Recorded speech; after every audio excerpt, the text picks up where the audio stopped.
یہ فرما رہا ہے ذالک الکتاب لا ریب فیہ۔ اب اس کتاب کا ذکر کیا جا رہا ہے جس میں کوئی شک نہیں، سچی ہے کوئی جھوٹ نہیں۔ ذالک الکتاب، اس کتاب کا ذکر کیا جا رہا ہے، اس کتاب کا ذکر کیا جا رہا ہے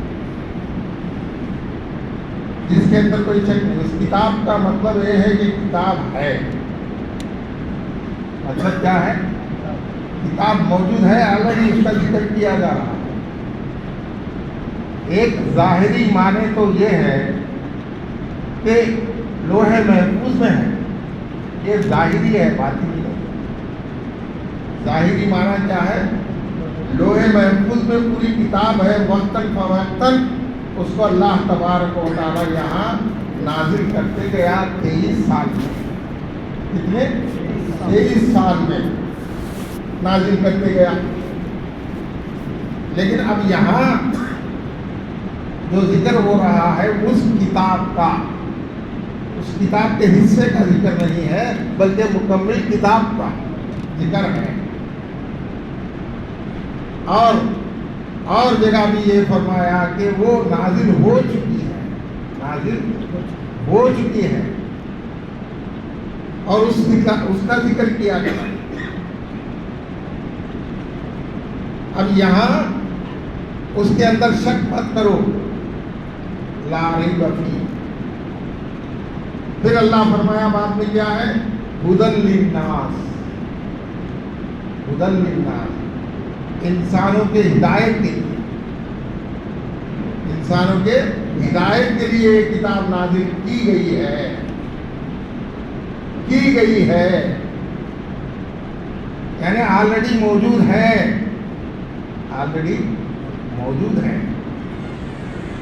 موجود تو ایک تو ظاہری معنی، ظاہری ہے، باطنی نہیں۔ ظاہری معنی تو لوح محفوظ میں قرآن آلریڈی ہے، اور اس کو وقتاً فوقتاً نازل کیا جا رہا ہے۔ اب یہاں ذالک الکتابہ سے مراد وہ کتاب جو آگے جس کا ذکر ہو چکا ہے۔ اس کا معنی کیا ہے؟ آگے جس کا ذکر ہو چکا ہے، جو موجود ہے، اس کی طرف اشارہ ہے ذالک الکتاب، اس کا ذکر۔ اس سے آگے جو ہے صرف 3 حروف ہیں، الف لام میم۔ کیا ہے؟ الف لام میم 3 ہی حروف ہے، تو ان کی طرف بھی اشارہ ہے، ان کی طرف بھی اشارہ ہے۔ تو یہ 3 حروف کے اندر وہ کتاب کا مغز ہے، اس کا مفہوم یہ نہیں نکلتا۔ کیا ہے؟ اس کتاب کا مغز ان 3 حروف کے اندر ہے، ان 3 حروف میں۔ تو اس کا معنی تو حضور اکرم صلی اللہ علیہ وسلم گنے چنے صحابہ کو، جس میں حضرت ابو ہریرہ رضی اللہ تعالیٰ عنہ یہ ہیں، ان کو سنایا۔ حضرت ابو ہریرہ رضی اللہ تعالیٰ عنہ فرماتے ہیں کہ مجھے حضور صلی اللہ علیہ وسلم نے 3 علم عطا فرمائے، 3 قسم کے۔ ایک علم وہ کہ سب میں عام کر دو، سب کو بتا دو۔ ایک علم وہ جسے چاہے اسے بتاؤ، جسے چاہے اسے بتاؤ۔ ایک علم وہ کسی کو نہ بتاؤ۔ 3 قسم کا علم دیا گیا۔ اب جس کو نہ بتائیں وہ تو نہیں بتاتے نہیں، لیکن جن کو چاہے ان کو بتاؤ۔ اس سے مراد یہ ہے کہ سننے والا قابل ہو، سننے والا قابل ہو، سمجھنے والا ہو، کچھ نہ کچھ فہم رکھنے والا۔ ایسے لوگوں کو سنانے کی مجھے اجازت ہے، ہر ایک کو سنانے کی اجازت نہیں کہ وہ سمجھ نہیں سکتے۔ جیسا 5 کلاس کے بچے کو اگر انٹرمیڈیٹ کا سبق دے تو کیا سمجھ میں آئے گا؟ سمجھ میں نہیں آئے گا۔ لیکن علم تو ہے، کیا ہے؟ علم تو ہے، انٹر کا علم ہے۔ 5 کلاس والے کو سمجھ میں نہیں آتا، جب یہ انٹر لیول کو جائے گا تو انٹر کا سبق اس کو سمجھ میں آئے گا۔ ورنہ سمجھ میں نہیں آئے گا. میری بات سمجھ میں آتی ہے؟ بہت اہم بات انشاءاللہ میں بولنے جا رہا ہوں. اس کے لیے یہ سب انٹروڈکشن ہے، مقدمہ ہے، خوب سمجھو. تو 5 کلاس والے کو انٹر کا سبق سمجھ میں نہیں آئے گا. اگر ہم سنائیں گے تو بھی بیکار، فائدہ نہیں. ویسے ہی بعض علوم ایسے ہیں جن کے اندر قابلیت ہے انہی کو سنانا ہے، انہی کو سنانا ہے، تو انہی کو سنائے. صحابہ اکرام رضوان اللہ تعالیٰ. اس علم کا نام علم لدنی رکھا گیا. کیا ہے؟ قرآن کی زبان میں اس کا نام علم لدنی ہے. حضرت موسیٰ علیہ السلام اللہ تبارک و تعالیٰ سے دعا کرتے ہیں کہ مجھے علم لدنی عطا فرما.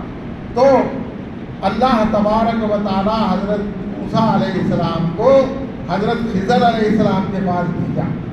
اس کے بعد خضر علیہ السلام کے پاس بھیجا کہ ان کے پاس جا کر علم لدنی سی. وہ حضرت موسیٰ علیہ السلام کے امتی ہیں، نبی ہیں. وہ نبی نہیں، لیکن اللہ تبارک و تعالیٰ ایک جلیل القدر نبی اور رسول کو خضر علیہ السلام جو ان کے امتی ہیں ان کے پاس بھیجتا، ان کے پاس بھیجتا کہ ان کے پاس جا کر سیکھو. کم بھی ہو، کم درجہ بھی ہو، کسی کے پاس یہ خاص علم ہے تو اس کے پاس جا کر سیکھتا ہے. ایسا نہیں کہ میں بڑا علم والا ہو گیا، بڑا پروفیسر ہو گیا، ایسا نہیں. حضرت امام اعظم ابو حنیفہ رحمۃ اللہ علیہ سب اماموں کے بڑے ہیں، 4 کیا اور بھی امام سب سے بڑے امام ہیں. وہ ایک بار مجلس میں بیٹھے ہوئے تھے، سب کے سب، جس میں امام محمد بھی ہیں، امام یوسف بھی ہیں اور امام ظفر بھی ہیں. ایسے ائمہ بیٹھ کر بات چیت کر رہے ہیں تو باہر دیکھتے حضرت امام اعظم ابو حنیفہ رحمۃ اللہ علیہ اٹھ کر کھڑے ہو جاتے ہیں. 1 بار 2 بار 3 بار. ایک چرواہا جا رہا ہے، اسے دیکھ کر جب بھی وہ سامنے سے گزرتا تو اٹھ کر کھڑے ہو جاتے، اٹھ کر کھڑے ہو جاتے. تو جو سامنے ان کے شاگرد اور بڑے بڑے علماء تھے، بڑے بڑے ائمہ تھے، وہ بولے کہ حضرت یہ کیا ہے آپ کا عمل؟ بار بار کھڑے ہوتے ہیں، وہ چرواہا جب بھی جاتا ہے تو ہم دیکھیں. ہاں ہاں ہاں وہ میرا استاد ہے. کیا بولے؟ وہ میرا استاد ہے. ارے یہ کیا بولے؟ ایک تو چرواہا ڈھنگر اس کو بولتے ہیں، بکریاں چرانے والا، اور آپ کا استاد کیسے بنا؟ تو کہا میرے پاس ایک شخص آیا، پوچھا، ایک مسئلہ پوچھا. وہ یہ ہے کہ حضرت مجھے بتائیے کہ ایک کتا کب سن بلوغ کو پہنچتا ہے، بڑا ہوتا، نوجوان ہوتا ہے؟ ارے یہ تو بڑے پریشان کن معاملہ ہے، کس کو معلوم کہ وہ بڑا ہوا کہ نہیں؟ کیسے معلوم ہوگا؟ اب میں سوچا کہ کتوں کو پالتے ہیں چرواہے اپنے بکریوں کے ریوڑ کی حفاظت کے لیے، تو ان کو یہ علم ہوگا. تو میں گیا اس چرواہے کے پاس تو پوچھا کہ بھائی بتائیے کہ کتا کب بلوغ کو پہنچتا ہے، یعنی جوان ہوتا ہے؟ ارے اتنا حضرت جب ٹانگ اٹھا کر پیشاب کرے تو وہ بڑا ہو گیا، نہیں تو ایسے ہی کرتا ہے. ایک علم تو ہو گیا، خالی کتے کا ٹانگ اٹھا کر پیشاب کرنا ہی. آگے اب وہ تو اس علم میں استاد ہو گیا. یہ بڑے امام کیوں نہ ہو لیکن استاد ہو گئے. تو بولے کہ یہ شخص مجھے یہ مسئلے کا علم دیا ہے، اس لیے میرا استاد ہے. لیکن آج ہمارے اندر استاد ہے، علم ہو سکتا ہے. حضرت امام اعظم ابو حنیفہ رحمۃ اللہ علیہ کے پاس بڑا علم ہے، لیکن ایک مسئلہ سیکھنے والے کو بھی عزت ہے. ایک مسئلہ سیکھنے والے کو بھی عزت دیتے ہیں. اس کا مطلب یہ نہیں کہ وہ چرواہا ان سے بڑا ہے علم میں، ایسا نہیں. ان کا مقام تو مقدم ہے، ان کا مقام تو مقدم ہے، بڑا ہے، لیکن ان کو عزت کرنا ان کے لیے ضروری ہے، ان کے لیے ضروری ہے. تو یہ ادب آنا ہے. ایک بات میں عمل کیے بغیر نہیں بولتا. میرے اس عمل کو مولانا دیکھے ہوں گے. یہاں ایک شخص ہے جن کو آپ سب لوگ جانتے ہیں، ہمارے مولانا عبداللطیف صاحب. وہ تو میرے استاد نے کالج میں نہیں پڑھا ہے، لیکن ان کے پاس مجھے 2 چیپٹر سیکھنے کی ضرورت پڑی گریجویشن کے وقت، نوکری آنے کے بعد. کیلکولس اور ٹریگنومیٹری، انالیٹیکل جیومیٹری، وہ میتھمیٹکس کے ہیں. تو میں ان کے پاس گیا اور وہ سیکھا. اچھا بولتے ہیں تو میرے استاد ہیں. ہو سکتا ہے کہ دینی علم میں نہ ہو، دوسرے علوم میں نہ ہو، لیکن میرے لیے لازمی ہے کہ ان کی عزت کریں. میں کرتا ہوں. میرے اس عمل کو دیکھے ہوں گے. کیا حضرت تم خود مولانا ہمارے عبداللطیف صاحب خود بولے کیا کا حضرت کیا بھی ہو، آپ ہمارے استاد 3 چیپٹر تو مجھے پڑھائے ہیں. ہو سکتا ہے دوسرے علوم میں مجھے باندھ لیں، لیکن آپ تو 3 چیپٹر پڑھائیں، میرے استاد ہیں. مجھے آپ کی عزت کرنا ہے. کروں گا، کرتا رہوں گا مرتے دم تک، اس لیے کہ آپ مجھے 3 چیپٹر سکھائیں. تو عمل کرنا ہے. خالص زبان سے بولنا الگ بات ہے، عمل کر کے بتانا ہے کہ یہ عمل ہو رہا، یہ ہمارے امام کا عمل تھا تو ہم کو بھی کرنا ہے. بولنے کا مطلب یہ ہے کہ اگر کسی کے پاس مخصوص علم ہے، جامع علم نہ ہو صحیح، جامع علوم نہ ہو صحیح، لیکن ایک مخصوص علم میں وہ مہارت رکھتا ہے، تو اس کے پاس جانا ہے، اس علم کو سیکھنا. تو حضرت موسیٰ علیہ السلام وقت کے رسول صاحب شریعت ہیں. ان سے بڑھ کر کوئی اس دور میں نہیں ہو سکتا، ان سے بڑھ کر کوئی نہیں ہو سکتا اس دور میں. لیکن ان کے امتی حضرت خضر علیہ السلام کے پاس ان کو بھیجا اللہ، تو وہ علم سیکھنے گئے. حضرت خضر علیہ السلام بولے کہ آپ برداشت نہیں کر سکیں گے، آپ کو برداشت نہیں کر سکیں گے ہماری صحبت میں رہ کر یہ علم کو سیکھنا ہے. نہیں میں صبر کروں گا. 3 معاملات تفصیل سے ذکر ہے، ضرورت ہے ابھی کبھی بولوں. 3 معاملات میں ان کا صبر کھو بیٹھے. حضرت خضر علیہ السلام بولے کہ اعتراض نہیں کرنا میرے عمل پر. اب اعتراض کرے 3 چیزوں پر برداشت کیے اور بول دیے کہ آپ چلے جائیں. نہیں ہو سکتا، آپ تو وہ علم حاصل نہیں کر سکتے، تو ان کو بھیج دیے.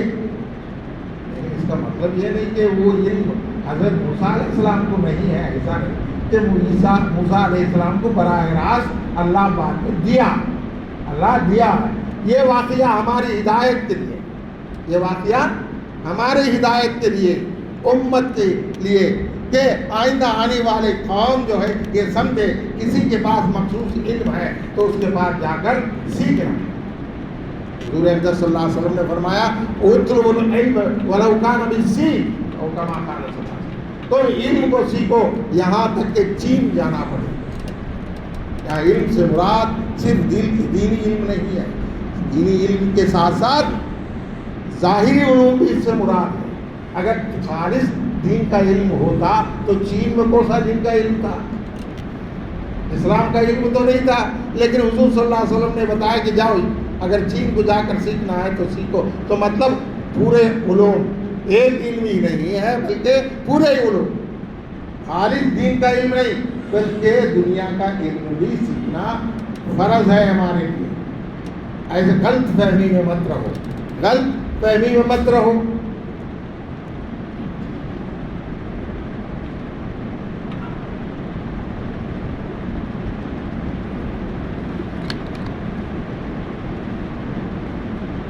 تو بولنا مطلب یہ ہے کہ بعض چیزیں بعض کے پاس مخصوص رہتے ہیں. ویسے ہی اللہ تعالیٰ قرآن شریف میں یہ نازل فرمایا کہ ایک ظاہری معنی ہے اس کا، ایک باطنی معنی ہے. قرآن خود بولتا ہے، احادیث میں ہے. ایسا نہیں کہ خالی ظاہری معنی لے لیں، اس کا ایک باطن کا بھی معنی ہے، باطن کا بھی معنی ہے۔ اب جو ظاہری معنی تم بدل سکتے بدل لو، ہم کو کوئی فرق نہیں، لیکن قرآن میں بدلاؤ نہیں آئے گا۔ تفسیر اپنی منمانی لکھ لو، ترجمہ اپنے منمانا لکھ لو، کوئی پوچھے گا نہیں، لیکن قرآن میں کوئی آیت یا لفظ یا زیر زبر پہ کچھ بھی تبدیل نہیں کر سکتے۔ قیامت تک کے لیے اللہ تعالیٰ اس کی حفاظت کی ذمہ داری لیا ہے، کوئی تبدیل نہیں کر سکتا، لیکن معنی اپنے لحاظ سے بول لے سکتا ہے۔ جیسا قرآن میں آیا یا ایھا الذین آمنوا اتقوا اللہ وابتغوا الیہ الوسیلۃ وجاہدوا فی سبیلہ لعلکم تفلحون۔ اے ایمان والو، اے لوگو ایمان لاؤ اور کیا کرو؟ تقوی اختیار کرو۔ دوسری شرط کیا ہے؟ تقوی اختیار کرو۔ تقوی کا معنی کیا ہے؟ آج کل تو معنی الگ الگ ہے، خالی 5 وقت نماز پڑھ لیا، روزے رکھ لے کے تسبیح گھماتا رہا، باہر جا کو ٹوپیاں ڈالتا رہا، یہ تقوی نہیں ہے۔ خالی تسبیح گھمانا، نمازاں پڑھنا، نمازی کہلانا، یہ تقوی نہیں ہے۔ تقوی اتقوا اللہ، تقوی کا مطلب ہے اللہ سے ڈرنا۔ کیا ہے؟ اللہ سے ڈرنا، ہر معاملے میں ڈرنا، ہر حالت میں ڈرنا، ہر لمحہ ڈرنا کہ اللہ وہ حاضر، اللہ حاضر ہے، اللہ ناظری، اللہ مجھے دیکھ رہا ہے، اللہ معی، اللہ میرے ساتھ ہے۔ یہ تصور ذہن میں بندنا، یہ تقوی ہے۔ تقوی کا معنی یہ نہیں کہ خالی نماز پڑھ لے، نماز میں سب پرانا بنے، کس کو ٹوپی ڈالنا، کس کو دھوکہ دینا آج بیپار میں، تو آج وہی ہو رہا۔ یہ تقوی نہیں کہلاتا، تمہارے نمازیں تقوی نہیں کہلاتے، تمہارے روزے تقوی نہیں کہلاتے، تمہارے ذکرہ تقوی نہیں کہلاتے، بلکہ ہر لمحہ اللہ کو حاضر ناظر اور میت میں جان کر جو ہے عمل کرنا، یہ تقوی ہے۔ یہ تقوی آئے بغیر کوئی سمجھ میں نہیں آتا، علم سمجھ میں نہیں آتا۔ ظاہری اعمال، ظاہر میں جو ہے نفس تقاضا کرتا ہے، نفس موٹا بناتا ہے، بڑا بناتا ہے، اور اپنے آپ کو یہ نمازوں پر جو اتراتا ہے وہ پیش کرتا ہے کہ میں بڑا تقوی والا ہوں۔ نہیں، جھوٹ بولنا ہے، تیرا دل متقی نہیں، اللہ سے ڈرتا نہیں ہے۔ اللہ سے اگر ڈرتا تو ہر لمحہ جو ہے تیرا معاملہ حضور صلی اللہ علیہ وسلم کے سنت کے مطابق ہوگا، حضور صلی اللہ علیہ وسلم کے فیصلوں کو مان لیتا ہے، لیکن مانتا نہیں۔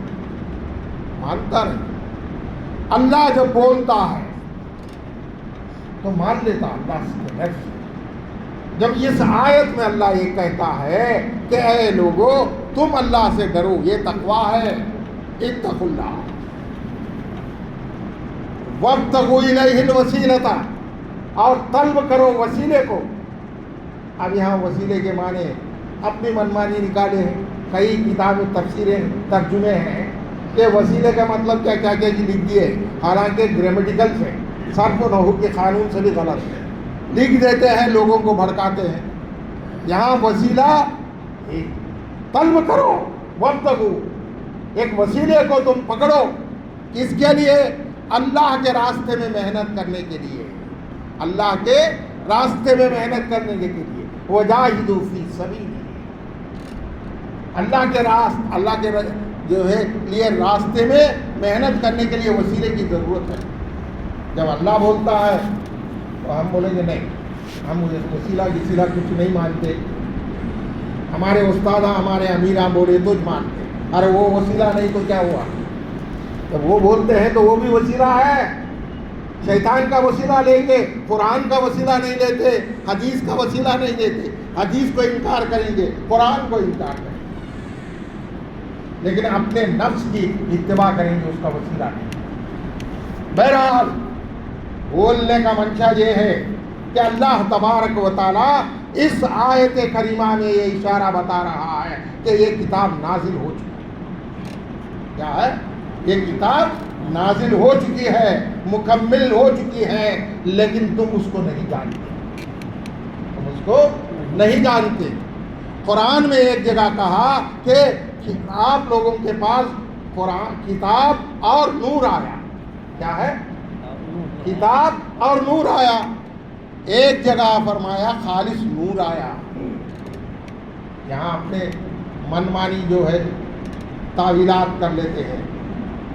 ایک جگہ یہ فرمایا کہ اللہ تعالیٰ خالص نور آیا۔ حضور اقدس صلی اللہ علیہ وسلم سراپا نور ہے، سراپا نور ہے، ہماری ہدایت کے لیے انسانی شکل ہے۔ اس کا مطلب یہ نہیں کہ اللہ جو ہے محمد بن کر آیا، یہ شرک ہے۔ جو بولے گا کہ عرش کے اوپر احمد تھا، نیچے آ کر محمد بنا، یہ کفر ہے۔ اللہ اللہ ہی ہے، بندہ بندہ ہی ہے۔ اشہد ان محمد عبدہ ورسولہ، بندہ ہے لیکن بندے کی خصوصیت الگ ہے۔ یہ بندہ ایسا عام بندہ نہیں، یہ بندہ عام بندہ نہیں، اس کی قابلیت الگ، اس کا اسٹرکچر الگ، اور اس کا سراپا الگ ہے۔ وہ سراپا نورانی ہے، وہ سراپا نورانی ہے۔ ایک تو اللہ فرمایا نور اور کتاب، کیا ہے؟ نور اور کتاب۔ سراپا یہ نور ہے، کتاب کو بھی نور کہا گیا، قرآن میں کتاب کو بھی نور کہا گیا۔ اب میں اس کو آپ لوگوں کے سمجھنے تک میں بولنے کی کوشش کروں گا۔ بہت اہم پوائنٹ، لفظ ایک ہے، چھوٹا ہے، لیکن سمجھنا ضروری ہے کہ قرآن کو لفظ لفظ سمجھ کر پڑھنا، سمجھ کر پڑھنے سے بہت فائدہ ہوتا ہے۔ اس کا مطلب یہ نہیں کہ مجھے سمجھ نہیں آتی قرآن چھوڑ دینا، نہیں، پڑھنا ہے۔ اگر اس کا مطلب معلوم ہو یا نہ ہو، اس لیے پڑھنا ہے کہ میرے آقا میرے مولا حضرت محمد رسول اللہ صلی اللہ علیہ وسلم کے زبانی آیا ہے، اس لیے ہم کو بھی زبانی پڑھنا ہے، سمجھ میں آئے یا نہ آئے پڑھنا ہے، لیکن سمجھ کر پڑھنا افضل ہے، اس کا علم حاصل کرنا ہے، اس کا علم حاصل کرنا ہے۔ بہرحال میں اپنے مضمون کی طرف لوٹتا ہوں کہ اس کتاب میں کوئی شک نہیں، کوئی جھوٹ نہیں، جو کہ آلریڈی ہے۔ حضرت عائشہ صدیقہ رضی اللہ تعالی عنہا کے پاس ایک بدو آیا، اے ام المومنین مجھے قرآن کے بارے میں بتائیے۔ کیا سوال کیا؟ مجھے قرآن کے بارے میں بتائیے۔ تو حضرت عائشہ صدیقہ رضی اللہ تعالی عنہا فرماتے ہیں، کیا تو قرآن کو سمجھنا چاہتا ہے؟ تو مطلب یہ تفسیر بول رہا ہوں، الفاظ وہ نہیں ہے، الفاظ الگ ہے۔ کیا تو حضور صلی اللہ علیہ وسلم کو نہیں دیکھا؟ کہا دیکھا۔ تو یہ ورقوں کا کتاب قرآن ہے، کتاب ہے، وہ چلتا پھرتا قرآن، کیا بولے؟ وہ چلتا پھرتا قرآن ہے۔ یہ حدیث صحیح ہے، اور جب اس حدیث سے کیا پتہ چلتا ہے؟ حضور اقدس صلی اللہ علیہ وسلم سراپا کتاب اللہ ہے، سراپا کتاب اللہ ہے، وہ پیدا ہو چکے ہیں، وہ پیدا ہو چکے ہیں، اسی لیے وہی آ رہی ہے، تھوڑی تھوڑی وہی آ رہی ہے، لیکن پیدا ہو چکے ہیں مکمل طور پر۔ یہ وحی کا آنا وقتاً فوقتاً پورے نوع انسانی کے لیے ایک ہدایت کا ذریعہ ہے، ایک ترتیب باندھا اللہ، ایک ڈسپلن باندھا اللہ، اور اس ڈسپلن کے مطابق، ضرورت کے مطابق قرآن کو نازل ظاہر کرتا گیا۔ کیا ہے؟ نازل تو ہو چکا ہے، نازل تو ہو چکا ہے حضور صلی اللہ علیہ وسلم کی شکل میں، اور یہ وقتاً فوقتاً ظاہر ہو رہا۔ کیا ہے؟ ظاہر ہو رہا ہے، یہ سمجھو، یہ مطلب ہے۔ اور یہ بھی بتا رہا ہے، اے لوگو اس میں کوئی جھوٹ نہیں ہے۔ کیا ہے؟ جھوٹ نہیں ہے، اس میں کوئی شک بھی نہیں ہے کہ تم اگر حضور صلی اللہ علیہ وسلم کی شخصیت کو اگر نہ مانے، جھٹلائیں گے تو تباہ ہو جاؤ۔ ایک عمل کو ذرہ سے ایک عمل کو بھی کوئی جان کر یا انجان کر جھٹلایا تو اس کا مقام جہنم میں ہے، اس کا مقام جہنم میں ہے۔ لیکن آج جان کر بھی جو ہے جھٹلاتے ہیں، بہت جھٹلاتے رہتے ہیں۔ عام لوگ جو ہے جس کو علم نہیں تو یہ لوگ جو بولتے ہیں وہ مان لیتے ہیں کہ ایسا نہیں، ایسا بولے تو مان لیے۔ یہ مان لینا بھی ایک جہالت ہے۔ تم کو تحقیق کرنا ہے، علماء حقانی کے پاس جا کر اس کا معنی کیا ہے سمجھنا ہے۔ ہر اونا پونا گلی میں پھرنے والا چھوٹے سے کاغذ کے پرسے لا کر بولے کہ یہ دین ہے تو گمراہ ہو جاؤ۔ دین کا مطلب کیا ہے؟ وسیع ہے۔ دین کا مطلب وسیع ہے۔ دین کس کو کہتے ہیں؟ دین کس کو کہتے ہیں؟ دین کلی معاشرے کی ہدایت کا نام ہے۔ دین کس کا نام ہے؟ کلی طور پر معاشرہ یعنی سوسائٹی۔ معاشرے کا مطلب کیا ہے؟ سوسائٹی، پورے عالم اس جو ہے انسانیت کے لیے، نوع انسانیت کے لیے یہ سب ایک سوسائٹی مان لے تو پوری سوسائٹی کو ہر اینگل میں 360 ڈگری میں ہر اینگل میں جو ہدایت کا راستہ بتائے گا وہی دین ہے۔ دین یہ نہیں کہ میں چلتا ہوں یہی دین ہے، نہیں، یہ غلط ہے، یہ غلط ہے۔ دین اس جامع چیز کا، جامع عمل کا، جامع قانون کا، جامع ہدایت کا، جامع راستے کا نام ہے دین۔ خالص دین نماز اور روزہ اس کو دین نہیں کہتے۔ یہ ایمان لانے کے بعد جو فرض چیزیں ہیں اس میں سے یہ فرض ہیں۔ ایمان مکمل بھی یہ نہیں ہے۔ ایمان مکمل کیا ہے؟ ایمان مکمل حضور صلی اللہ علیہ وسلم کی محبت میں مر مٹنا۔ حضور صلی اللہ علیہ وسلم کی محبت میں مر مٹنا ایمان ہے، کہ ایسا نہیں کہ میں حضور صلی اللہ علیہ وسلم کی بات بولوں گا لیکن عمل نہیں کروں گا۔ کسی پر زکوٰۃ واجب ہے، کسی پر زکوٰۃ اگر واجب ہو گئی تو 1 سال گزر چکا تو زکوٰۃ دینا ہے، زکوٰۃ دینا ہے۔ لیکن امام صاحب کے پاس آتے حضرت میرے پاس جو ہے 1 لاکھ روپے کا سونا ہے یا چاندی ہے، کتنا زکوٰۃ؟ تو 1/40واں حصہ 2.5%، اس میں کچھ کمی پیشی کرنے کی ہے اجازت۔ تو تیری بیوی کے پاس کتنا ہے بھائی؟ تو 50,000 کی چاندی ہے، میرے پاس چاندی ہے، وہ کب لی؟ تو یہ لینے کے بعد 3 مہینہ کے لیے، اب پورا مکمل سال نہیں ہوا، دونوں کا سال ہونا، اب جا چھوٹ ہو۔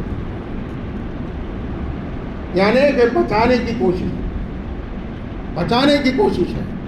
حضرت جنید بغدادی رحمۃ اللہ علیہ کے پاس ایک شخص گیا اور پوچھا کہ حضرت زکوٰۃ کا معاملہ کیا ہے؟ مسئلہ مجھے بتائیے۔ کہا تیرے لیے ہے یا میرے لیے ہے؟ میرا مسئلہ ہے یا تیرا مسئلہ ہے؟ ارے میرا الگ، آپ کا الگ ہے۔ ہاں الگ ہے۔ بولے کہ میرا مسئلہ بنا، عام مسئلہ یہ ہے کہ 100 میں 2.5% دے دی۔ 100 میں جو بچت ہے خرچ کی طرف جا کر تو 2.5% دے دے، تو 90.5% تو رکھ لے، 2.5% غریبوں کو دے دے۔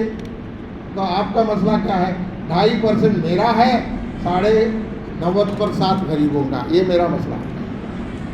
تو بولے کہ یہ کیسا مسئلہ؟ آپ کے کون امام ہے؟ تو میرے امام ابو بکر ہے، میرے امام ابو بکر ہے۔ کچھ بچایا نہیں، سب کچھ دے دیا، کچھ بچایا نہیں، سب کچھ دے دیا۔ میرا مسئلہ ایسا ہے کہ اللہ تعالیٰ یہ فرماتا ہے اللہ کے لیے 2.5% دو، یہ اللہ کا حکم ہے، غریبوں کو دو۔ تو اللہ کو جو ہے پسند ہے کہ 2.5% اللہ کا ہے، اللہ کے نام پر دیتے ہیں، اللہ کا حکم مان کر دیتے ہیں، غریبوں کو دیتے ہیں، تو یہ 2.5% اللہ کو پسند ہے۔ 90.7% جو تو رکھتا ہے یہ اللہ نہیں کہتا ہے کہ یہ اللہ کو پسند نہیں، یہ میرا مسئلہ ہے، عام مسئلہ نہیں۔ اس لیے میں 90.5% دے دیتا ہوں، اللہ کو جو پسند ہے 2.5% میں رکھ لیتا ہوں۔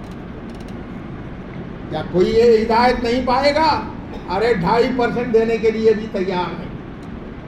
بہانے ڈھونڈتے ہیں، بہانے ڈھونڈتے ہیں، اور جتنا کم ہو سکے اتنا بچانے کی کوشش. اب یہ مسئلہ بھی ہے، رمضان آیا تو اسے مسئلے آتے رہتے مولانا کے پاس کہ حضرت میرے پاس جو ہے 10 تولے سننا ہے تو 7.5 تولے نکال ڈال، 2.5 تولے کو دے. اب 2.5 تولے کو 2.5 لاکھ ہوتے. بڑا مسئلہ آ گیا. کیسا کرنا ہے حضرت؟ ارے وہ بولے تو اب بیوی کے پاس تو 1 مہینہ پہلے کی، 10 دن پہلے کے پورا ہونے سے پہلے 11 مہینے ہوتے بیوی کو دے دے، یہ تیرا مال. اب اس کے اوپر پھر اس کو جو ہے سال گزرنا. اب ان بھی جو ہے 11 مہینے ہوتے پھر عورت کو دے دے. اللہ کو دھوکہ دے رہا ہے ڈھکوسلے کر کے. ایک مولانا دیے سو فتوائے. مولانا غصے میں نہیں آ، رہی چوٹی کے مولانا ہے جو میرے رشتہ دار بھی ہیں، میرے بھائی کے ساڈو ہیں، نام نہیں بولتا، تو ان کی جوڑوں کو خود جو ہے ہدایت کرے. یہ ہے آج کا ماحول. مہینہ اول گزرا نہیں، سال گزرا نہیں تو ہمیشہ کے لیے واجب نہیں ہوتا اس کو. لیکن اللہ تو دیکھتا ہے. ارے چھوڑ، تو تو اللہ کا چور ہے. اللہ تو دیکھتا ہے، اللہ کو معلوم ہے تجھے پکڑے گا. آج مسائل میں چھوٹ کے لیے کوشش کرتے ہیں. ہر ایک چھوٹ ایسا ہم نہ کوئی ایگزمپشن ملے گا. کیا ہے؟ ایگزمپشن ملے گا. ایسا نہیں ہے مسئلہ. اللہ دیکھ رہا ہے. اللہ حاضری، اللہ سامنے ہے. اللہ ناظری، اللہ مجھے دیکھ رہا ہے. اللہ معی، میرے ساتھ اللہ ہے. یہ تصور قائم رکھو تو اللہ کا ڈر آئے گا. وہی تقویٰ ہے. تقوی کا نام خالص نماز پڑھنا، روزہ رکھنا اور تسبیح گھمانا یہ تقویٰ ہرگز نہیں ہے. جب تک کہ اللہ کو حاضر ناظر جان کر، اس سے ڈر کر، اسے قیامت میں مجھے جواب دینا ہے سمجھ کر عمل کرے گا تو اس کے اندر اخلاص پیدا ہوگا، ورنہ نہیں، اخلاص نہیں پیدا ہوگا. چھاتیاں تان کر بتانے کے لیے بازاروں میں پھریں گے تسبیح گھماتے ہوئے کہ میں متقی ہوں. نہیں، تو متقی نہیں، منافق ہے. ایسا پھرنے والا متقی نہیں ہو سکتا. حضور اقدس صلی اللہ علیہ وسلم کا عمل یہ ہے، کبھی سر اٹھا کر گلیوں میں ادھر ادھر صحابہ نہیں دیکھتے. صحابہ کبھی سر اکڑ کر گردنیں اٹھا کر نہیں چلتے تھے، نیچے سر کرتے تھے. حالانکہ حضرت عمر سے بڑھ کر کوئی جو ہے بادشاہ نہیں، وہ بھی سر جھکا کر پھرتے تھے. حضرت ابو بکر رضی اللہ تعالیٰ عنہ چوری چھپی راتوں میں جا کر ضرورت مندوں کو ضرورت کو مہیا کرتے تھے. یعنی دکھاوا ہوتا ہے وہی. لیکن آج کیا ہے؟ کیا چلتا ہے؟ تسبیح لے کر صبح ہی چاہ کو نکلیں گے، گردن اتنی اونچی رہتی ہے، اتنی موٹی رہتی ہے، سلام تک بھی نہیں کریں گے. آپ دیکھو آبزرو کر کے، میں جھوٹ نہیں بول رہا ہوں. صبح ہی چائے کی دکان، نماز پڑھتے ہی چائے کی دکان کی طرف دیکھو، ایک بیچ نکلتی ہے، تسبیح گھماتی ہے، گردن ایسی رہتی. سلام کرنے کو دسیا تو نہیں، سو آسمان کے اوپر ہے نگاہ، انسانوں کے اوپر کہاں ہے؟ استاد نہیں، اس لیے سلام بھی نہیں کرتے. حالانکہ سلام کرنے کا حکم ہے. جو بھی پہل کرے گا اس کو نیکیاں ملیں گے. اللہ کے رسول صلی اللہ علیہ وسلم کی سنت پر چلے گا. اب سلام بھی کرتے ہیں تو اپنے لوگوں کو کرتے ہیں، غیر کرا تو نہیں کرتے. السلام علیکم بولے تو یہ کیا ہے؟ مولانا ایسے میں دیکھا السلام علیکم، میں ہمارے مریدوں کو بولا ایسے لوگ کرے تو تمہیں سلام بولنے کی ضرورت نہیں، 2 بار کرو، ڈبل اچھا سلام بولو. بولے اس سے بہتر ان 1 بار یوں گیا تو تمہیں 2 بار کرو. کیا عقل آتی ہے ان کو؟ نہیں تو عقل نہیں آتی. تم چھڑانا ہے، ان کے جواب میں چڑھا کر جواب دو، ڈبل چھڑاؤ تو یہ عقل آئے گی. ورنہ یہ شیطان کے وسوسے میں پھنس کر اپنے آپ کو جو ہے گھمنڈ میں، تکبر میں، ریاکاری میں مبتلا ہو جائیں گے، تباہ ہو جائیں گے. بہرحال میرا کہنا یہ ہے کہ اس آیت کا مفہوم انشاءاللہ اور بھی سمجھا. ایک لفظ میں اتنا مفہوم، اتنا باطن چھپا ہوا ہے اس میں کہ انسانوں کی ہدایت کے لیے کافی ہے. لا ریب فی، اس میں کوئی شک نہیں ہے. اگر حضور صلی اللہ علیہ وسلم کو کتاب اللہ کا سراپا مان لے تو آپ صلی اللہ علیہ وسلم پر شک کرنا گناہ ہے.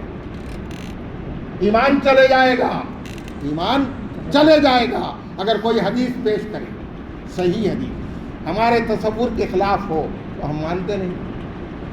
تو یہ ایمان چلے گیا, ایمان چلے گیا کہ اگر قرآن اور حدیث کو پیش کیے کوئی دلیل کے طور پر, تو اگر اس کو نہ مانے تو ایمان چلے گیا. اب ماننے کے لیے تیار نہیں, ماننے کے لیے تیار نہیں. اپنے لوگ جو بولے اسی کو مانیں گے, اسی کو جو ہے دین سمجھیں گے. دین یہ نہیں ہے. دین کا مفہوم بالکل وسیع ہے, بالکل وسیع ہے. یہ دین کیا ہے انشاءاللہ آئندہ جمعہ اگر ہو سکے تو دین کا وسیع مفہوم میں بیان کرنے کی کوشش کروں گا, اور اس آیت کے ان الفاظ کا باطنی مفہوم صوفیہ اکرام کیا فرمائے ہیں انشاءاللہ اس کا راز جو ہے, یعنی کہ راز کا مطلب یہ نہیں کہ کچھ دکھایا نہیں جاتا, مطلب یہ ہے کہ 5 کلاس والے کو انٹر کا سبق نہیں دینا, اتنا ہی ہے راز. راز کا مطلب کیا ہے؟ 5 کلاس والے کو انٹر کا سبق نہیں دینا, انٹر والے کو انٹر کا دینا ہے, ڈگری والے کو ڈگری کا دینا ہے. اس لیے اس میں جو راز بول کر چھپاتے ہیں وہ غلط ہے. انشاءاللہ میں تو اس کے اندر جو رموز چھپے ہوئے ہیں اللہ توفیق دے کے آئندہ جمعہ میں اس کی تشریح کروں. اقول قولی ھذا واستغفر اللہ لي ولکم.